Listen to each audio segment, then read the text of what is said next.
kita beralih ke Tia di Aceh Tamiang. Tia, bagaimana kondisi warga terdampak di Kabupaten Aceh Tamiang dan apa kendala yang saat ini dihadapi warga?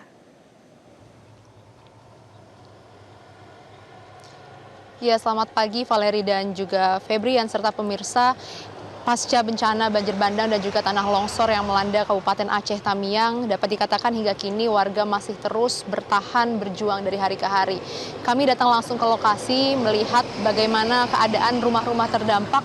Di sini nampak sangat jelas bahwa rumah ini hancur lebur pemirsa dan juga menyatu dengan material banjir serta longsor seperti ada lumpur, kemudian juga puing-puing dari sisa bangunan serta tumpukan sampah yang kami lihat masih berserakan di sepanjang jalan. Dan atas kondisi tersebut, warga ini kemudian diungsikan ke titik pengungsian yang memang sudah disediakan. Namun pada beberapa titik yang posko pengungsiannya ini belum memadai, sebagian warga memilih untuk tetap bertahan di sisa-sisa rumah mereka dengan perlengkapan yang sangat sederhana. Dan sebagian warga lainnya ini juga memilih untuk mendirikan tenda secara mandiri yang kami lihat ini terbuat dari terpal yang disanggah oleh sebilah kayu. Dan ketika hujan turun pada kemarin sore di Kabupaten Aceh Tamiang, kami melihat sendiri bagaimana air hujan yang turun ini turut mengenai warga yang memilih untuk mendirikan tenda secara mandiri. Dan tentunya kami juga harus menyampaikan salah satu keluhan yang kemarin disampaikan oleh warga, salah satunya adalah mengenai pendistribusian bantuan yang dikatakan masih belum terkoordinir dengan baik.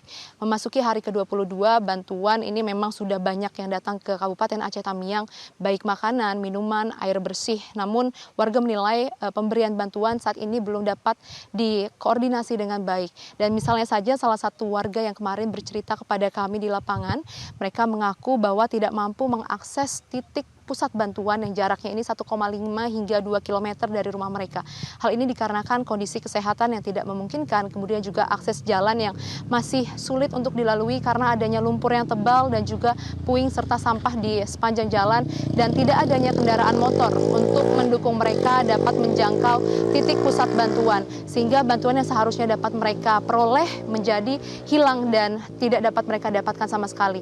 Dan atas hal itu warga berharap untuk keluhan serupa ini nantinya akan ada teknis khusus yang akan membantu warga-warga yang memiliki kendala yang tidak bisa datang langsung ke posko agar dapat tetap mendapatkan bantuan karena kendala ataupun keterbatasan yang mereka miliki sehingga tidak bisa mengambil langsung ke posko bantuan.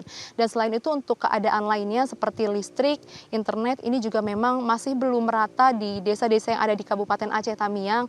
Hingga saat ini warga juga masih terus menanti perbaikan yang akan dilakukan dan harapannya ini dapat menjadi perhatian dari pemerintah untuk dapat segera memperbaiki dan membuat kehidupan warga di sini menjadi lebih baik.